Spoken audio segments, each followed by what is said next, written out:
Assalamualaikum warahmatullahi wabarakatuh dan apa khabar semua? Okey, dalam video kali ini saya akan berkongsi kepada anda jenis fail yang ketiga dalam Autodesk Inventor, iaitu file drawing.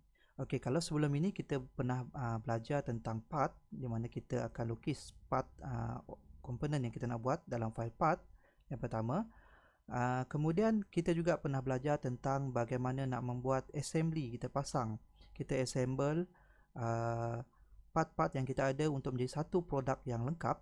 So dalam video ini saya nak tunjuk bagaimana kita nak menghasilkan lukisan yang boleh kita print pada selai kertas untuk diselitkan dalam kita punya report ataupun kertas drawing, bagi tujuan kita hantar dokumen. Okey, di mana file-file drawing yang kita akan sentuh adalah bagaimana kita nak buat lukisan ortografik, bagaimana kita nak buat lukisan isometrik, dan bagaimana kita nak buat lukisan assembly.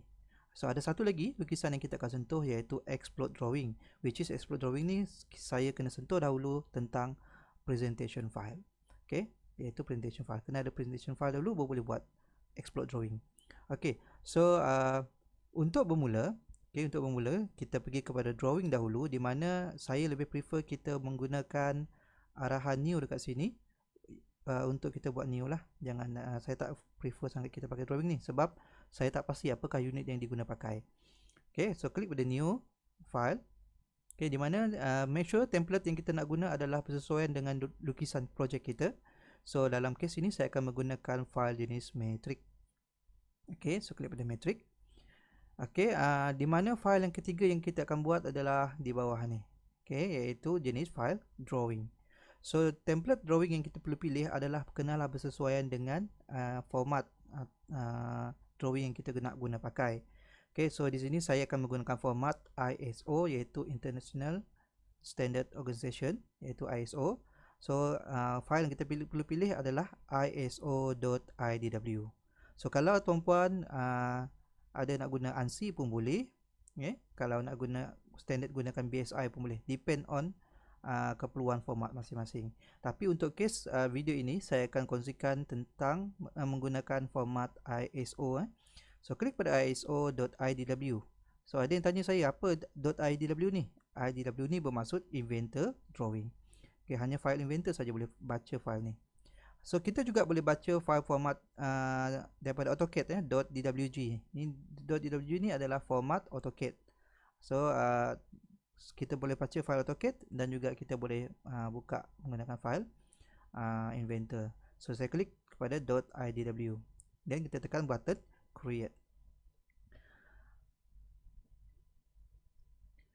Okay, so untuk first time memang dia ada loading sikit sebab dia nak keluarkan template tools yang diperlukan untuk buat drawing. Ok, so ini adalah paparan file drawing di dalam Autodesk Inventor, iaitu file yang ketiga dalam Inventor. Ini adalah drawing. So ini adalah paparan printed yang kita akan print untuk kita sama ada kita nak hantar dalam report, kita nak print nak hantar kepada designer. So ini adalah printed yang perlu kita buat. Ok, so pertama sekali bila kita nak buat lukisan ni, di mana dalam video ini saya akan share tentang lukisan ortografik. So pertama sekali kita kena make sure dahulu apakah saiz kertas yang kita guna pakai. So bagaimana kita nak check saiz kertas ini? Kita pergi dekat sheet 1 ni. Okay, kita klik kanan, edit sheet dekat sini. Okay, so bila kita tekan button edit sheet dekat sini, kita boleh nampaklah saiz kertas secara defaultnya adalah saiz A3. So kalau tuan-puan menggunakan saiz yang berbeza boleh tukar dekat sini. Okay, nak guna A4, nak guna A2, A1 terpulang. Okay, so untuk contoh ini saya akan menggunakan format A3. Okay, saya akan menggunakan format A4 sebagai format untuk kertas yang saya pilih. Okay, kerana A4 ni at least kebanyakan printer adalah. Tapi kalau katakan di tempat anda ada printer yang lebih besar, A3 support ada plotter, boleh plot A1, A2 boleh dipersilakan. Okay, tapi untuk standard user, untuk anda pelajar-pelajar saya pun saya suruh pilih format A4. Okay, selepas kita klik pada size A4, kita perlu juga pilih orientation di sini. Ini adalah template ataupun title block kita. kedudukan title block. So kalau kedudukan title block kita nak dia default berada di bucu kanan bawah, so biarkan sahaja. Tapi ada setengah tempat tu dia mungkin nak letak di bahagian atas. Begitu juga dengan orientation kertas. Kalau katakan anda punya kertas nak dalam kedudukan portrait, boleh tukar portrait. Kalau tidak, biarkan dalam landscape. So untuk video ini saya kekalkan menggunakan format yang sama. So kemudian kita tekan OK. So bila tekan OK terus, kita punya saiz kertas ni telah pun di resize kepada A4. Title block kita berada di kanan bawah. Okay, kanan bawah. Dan kertas kita ni bersedia untuk kita masukkan lukisan. Okey, itu pertama sekali. Kita kena setting kertas dahulu. Okey, yang kedua yang perlu kita buat adalah kita perlu lengkapkan maklumat yang berada dekat title block ni. Design by siapa. Okey, lukisan ini di-approve, di-check oleh siapa, approve by siapa, tarikh hari ini, okey. Kemudian nama kita punya industri dan juga kita punya tajuk lukisan. Okey, so nak isi maklumat ni ada dua cara, sama ada kita boleh buat cara manual, iaitu kita masukkan teks sahaja, ataupun kita boleh update dekat kita punya title block definition dekat sini. Saya prefer gunakan cara yang kedua ni lah, sebab ini hanyalah untuk case kalau maklumat tu berulang, maklumat sama. Okey, so di sini kita nak ubah dia macam mana? Kita klik kanan dekat ISO dekat sini. Kemudian edit definition. Okey, so edit definition ni dia dah lengkap dah. Ni setting title block kita. So dia dah ada lengkap dekat sini. Ruangan ni adalah untuk outer, checkered by, engineer approve. Okey, expiration date company. Ni untuk company, maksud ini institusi kita. Title nama lukisan. Okey, part number ialah nama projek kita lah. Title ni mungkin contohnya lukisan ortografik. Part number ni apa projek kita. Okey, so ini nama atas setengah tu kita letak number saja. So kalau tak ada perubahan, saya finish sketch. Kalau anda rasakan saiznya besar, boleh resize di sini. Di sini tempat untuk kita resize. Okey, contohnya saya nak kalau nak resize boleh resize je. Boleh tukar saja. Okey, so saya finish sketch. Itu kalau kita nak ubah. Saya tak nak ubah apa-apa. Okey, itu yang kedua, kalau kata keperluan dan nak ubah. Ketiga, kita nak ubah maklumat dekat sini. So nak ubah maklumat kat sini, caranya anda pergi dekat model browser sebelah kiri ni. Klik kanan, kita pergi kepada iProperties. Okey, pergi dekat model browser sebelah kiri, klik kanan, iProperties. So dekat iProperties ni apa maklumat kita nak ubah? Tadi kita nampak di sini, ini adalah bahagian outer. So kita cari dekat tab-tab yang ada ni, yang manakah maklumat yang kita boleh ubah. So di sini saya ubah, saya nak cari outer. Ni outer. Outer saya letak nama kita lah. Saya letak nama saya, Suhaimi Said. Okey. Company, di sini company tadi, institusi kita. So saya letak Politeknik Kuching Sarawak. Okey. Title, di sini title tadi, tajuk lukisan kita. Okey. Okey, di mana tajuk lukisan di sini boleh ubah. Tapi di sini saya biarkan kosong, saya biarkan kosong. Sebab yang saya nak, kadang lukisan ni saya nak tukar, saya nak letak lukisan ortografik, lukisan isometrik. Ini title saya biarkan. Kemudian kita pergi ke tab yang seterusnya. Tab seterusnya adalah part number tadi. Part number dekat sini tadi. Dekat definition tadi kan. Part number di sini adalah nama projek kita. Okay, contohnya case ini saya nak letak table vice. Sebabnya projek yang saya nak letak ni adalah table vice. Okay, ragu meja lah.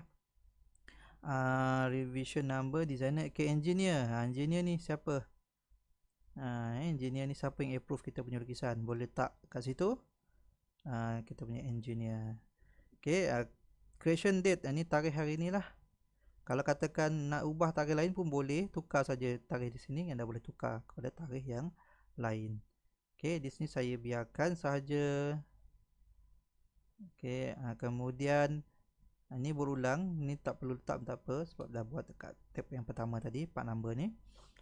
Design checked by, siapa yang check? Ni kita boleh masukkan maklumat. Engineer approved by, siapa ni? Samalah, kita ulang. Yang lain tak ada apa rasanya. Tak ada apa. Itu saja. So saya just klik OK. Bila kita klik OK, kita nampaklah maklumat di sini, design by siapa, nama institusi, nama projek kita. Okay, so di sini kita boleh masukkan manual. Itu yang step ketiga yang perlu kita buat masa kita nak buat drawing. Okay, pertama tadi pilih kertas. Kedua, kita tengok definition. Kalau kata tuan-puan nak tukar properties pada title block. Ketiga, kita masukkan maklumat yang diperlukan. Okay, so seterusnya saya nak masukkan maklumat secara manual, iaitu saya nak masukkan maklumat sini. Saya nak letak sini ialah saya punya skala. Okay, scale saya. Kemudian saya nak letakkan nama lukisan. Jadi saya di sini, kita pergi kepada annotate. Kita pilih text. Klik pada text. Dan pilih area kita nak tulis. So saya klik kat sini lah. Okay, di mana size di sini saya tukar siap-siap. Saya letak 5. Saya nak tulis ni orthographic drawing. Yang ni saya buat manually sebab saya akan gunakan kertas yang sama untuk saya buat lukisan yang lain pula. Okay, tadi saya tap masukkan orthographic drawing. Just tekan OK, and then kita boleh ubah kedudukan bersesuaian dengan title block yang kita ada. Okay, orthographic untuk table wise. Okay, boleh just bersesuaian. Okay, saya buat lagi satu. Saya nak letak scale dekat sini. Okay, scale ni size 3.5 sesuai. Ni saya letak dulu. Kejap lagi kita tengok scale yang bersesuaian dengan lukisan kita. Jadi saya letak dulu default, saya letak 1:2. Okay. Kita tekan button escape untuk keluar daripada arahan buat teks ni. So kita boleh alih dia lah. Okay, ni saya perlukan tulisan yang kecil untuk tulis atas ni, scale, annotate. Atas ni, yang ini saya pilih size kecil sikit, 2.5, saya 1.5. Okay, scale.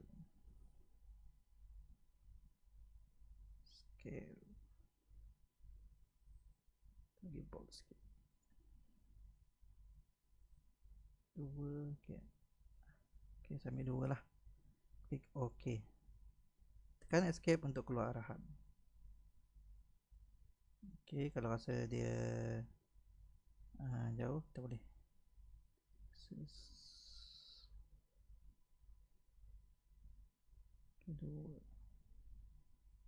Okay. Okay, so ini cara untuk kita masukkan manual. Scale ni saya berubah sebabnya next kita akan buat lukisan yang lain dalam kertas yang sama, dalam kertas template yang sama. Jadi sebabnya title dengan scale ni saya akan buat secara manually. Yang lain saya akan gunakan yang pertama tadi, iaitu I properties. Okay, untuk ubah properties yang ada dalam title block. Tapi untuk maklumat tambahan yang tak ada dalam I properties ataupun yang saya nak tambah mengikut kesesuaian lukisan, maka yang ni saya just gunakan manual menggunakan tab annotate dekat teks di sini. Okay, so itu adalah setting yang first perlu kita buat sebelum kita panggil lukisan kita lah, iaitu okay, saya ulang balik, iaitu kita setting size kertas, kita setting title block kita, kemudian kita masukkan properties untuk lukisan kita seperti institusi dan sebagainya. Kemudian keempat, kita masukkan secara manually maklumat-maklumat yang mungkin berubah untuk projek yang sama. Contoh, kita nak buat orthographic drawing, kita nak buat assembly drawing, kita nak buat explode drawing. Jadi title dia berubah. Okay. Okay, size ini tuan-puan kalau rasa kalau anda rasakan bahawa size ini tidak bersesuaian, boleh tukar lah. Alright. Kemudian barulah kita mula masukkan, kita nak mula buat lukisan orthographic. Okay, so untuk lukisan orthographic, okay, menggunakan setting ISO ini, kita kena buat setting seterusnya pula. Kena buat setting dulu. Kalau tak buat, apa yang terjadi adalah dia akan, secara defaultnya, dia akan memilih sudut pandangan pertama. Okay, kalau anda pernah belajar lukisan kejuruteraan dahulu, sudut pandangan pertama adalah keadaan di mana lukisan ortografi kita pandangan hadapan di bawah. Okey, pandangan hadapan di atas, pandangan atas di bawah, pandangan sisinya di kiri. Dia terbalik. Tapi kalau sudut pandangan yang kita nak guna pakai secara defaultnya kita akan gunakan sudut pandangan ketiga, third angle view. So iaitu kita nak pandangan hadapan kita di bawah, pandangan atas kita memang di atas, dan pandangan sisi kita buat di kanan. So cara kita nak setting ini adalah dengan kita klik kepada manage. Manage, pergi kepada tab manage, pergi kepada style editor. So dekat style editor ni kita kena setting dulu. Di mana kita nak setting, yang pertama sekali kita kena setting adalah kita punya default standard ISO ni. Klik kat sini. Bila kita klik kat sini, dia akan tunjuk unit kita guna pakai ialah milimeter. Decimal marker iaitu dimension kita nanti kita nak dalam period, titik perpuluhan. Kemudian ni pertama kita setting default standard ISO, general, unit memang default saya pakai milimeter tadilah. Decimal marker ni ambil titik perpuluhan, period kat sini. Seterusnya yang kita nak setting juga adalah view preference kat sini, di mana kita nak gunakan third angle, kita tak nak first angle. Third angle view so kita ambil third angle view kat sini. Alright, dan satu lagi dekat dimension. Dekat dimension ini default ISO ni kita kena anjap, lupa nak save dulu. Kena pergi pada dimension, save ke atas tekan save dulu, pergi kepada dimension. Default ISO ni kita kena edit, double klik kat dia untuk edit, ataupun klik sini pun dia akan keluarlah edit.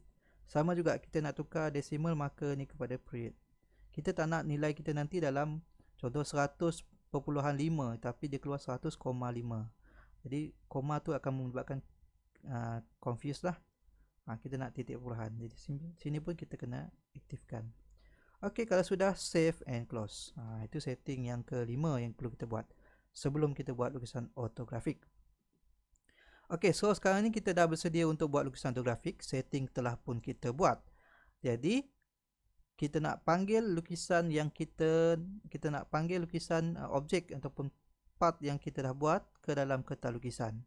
Okey, caranya klik pada button base. Okey, base di sini. Kita akan keluar, dipaparkan dengan drawing view window dekat sini. So pilih file ni, kita browse, cari file yang kita nak panggil, iaitu saya panggil file assembly saya lah. Okey, ini anda dah buat dalam lukisan assembly sebelum ni. Saya tekan assembly, tekan open. Okey, ni biasalah saya letak dalam file yang berbeza. Okey saja. Yes.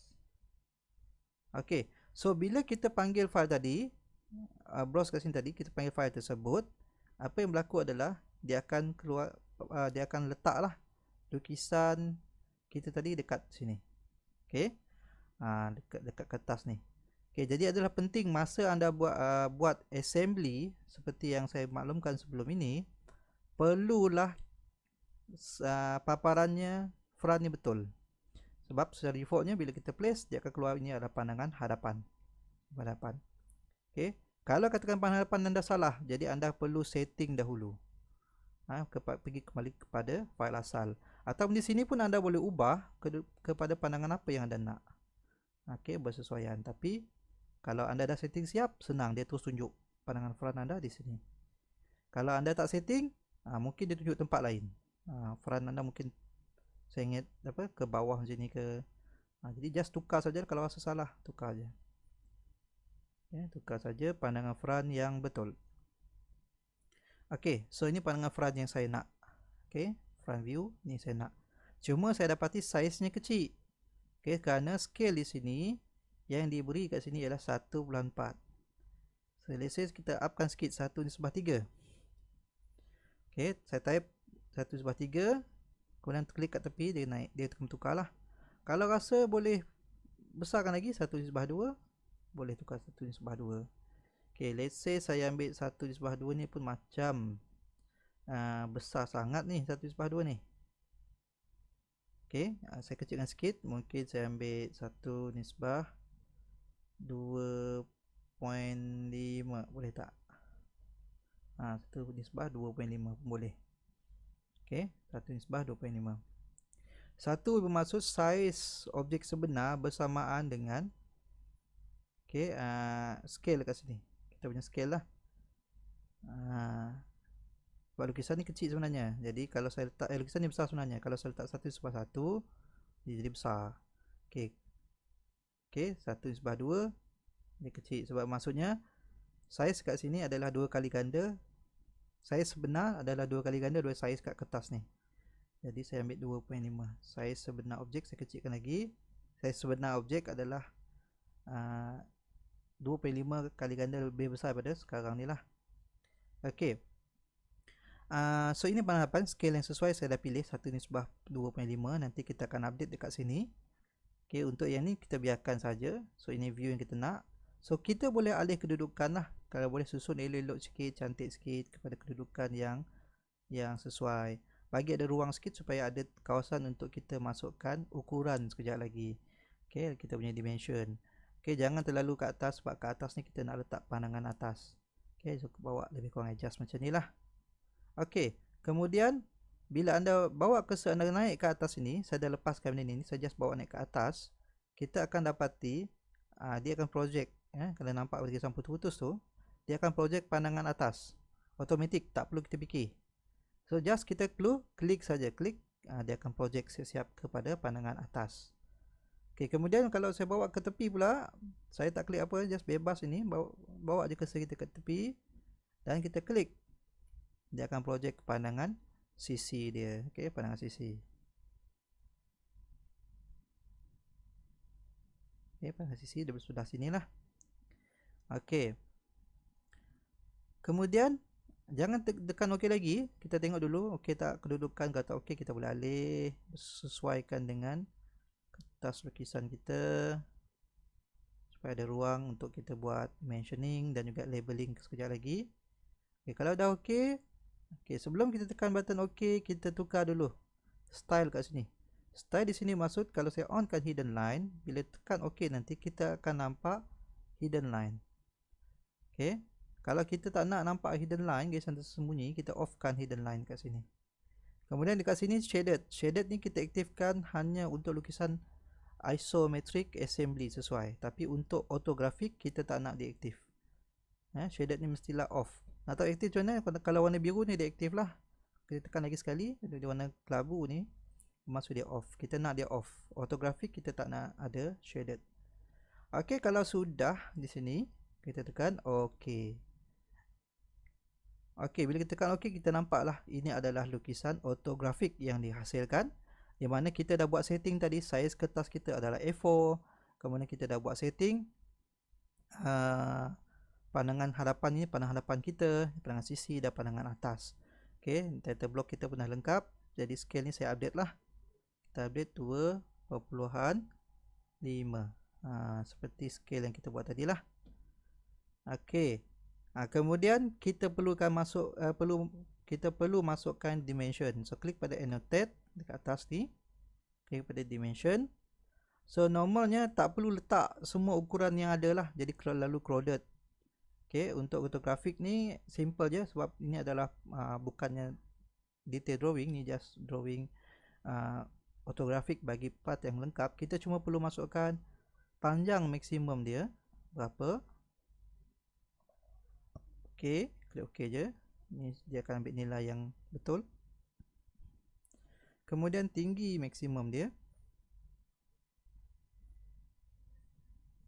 Okey. Dan dia punya lebar maksimum, kita ambil lebar maksimum dia. Okey. Ambil tak atas lah. Cukup 3 dimension ni. Kalau katakan anda rasakan ukuran ini tak nak dia dalam ukuran yang seperti ini, banyak titik-puluhan, kita boleh ubah juga secara manually dengan double click.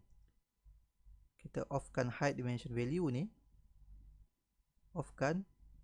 Kemudian kita boleh masukkan nilai yang kita bundarkan lah, 303. Let's say saya masukkan 300. Okey, saya offkan. kita masukkan 300 kat sini, boleh juga. Okey, contohnya saya off sini, saya tengok nilai ni tak cantik, tapi sebenarnya ukuran ni adalah ukuran sebenar, bukan ukuran pada kertas, ukuran sebenar. Okey, ini saya offkan, saya letak 128. Okey, yang ini 154. Height dimension 154. Klik OK. Okey, kalau nak lagi nampak lagi menarik, okey, ini saya tukar sikit lah, saya alih dia ke atas. Okey, nak alih dia senang je, bawa cursor kita ke dimension tersebut, keluar icon move kat situ, just klik bawa ni atas. Okey, saya turunkan sikit supaya ada ruang.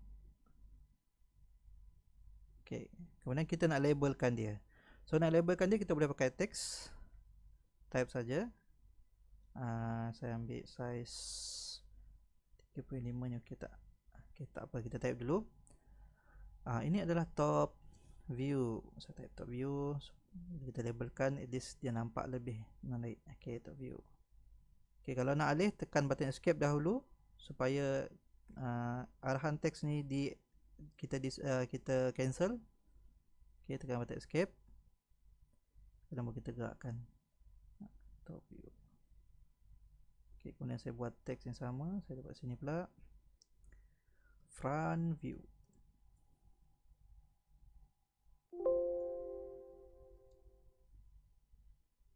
Okey, escape, kita alih sikit. Kemudian kita buat lagi satu, sini adalah side view.